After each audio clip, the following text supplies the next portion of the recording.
New at 4, some updates this afternoon on the people arrested over the weekend during a break-in at Ridglan Farms. 4 people were charged with burglary after a separate break-in at Ridglan Farms in March, including the organizer of the attempted break-in, Wayne Shung.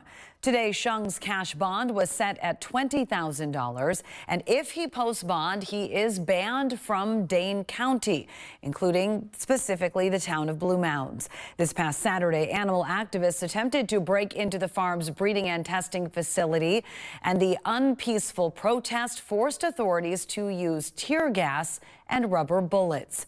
Our crews have been closely following this story. We will continue to keep you updated on air and online.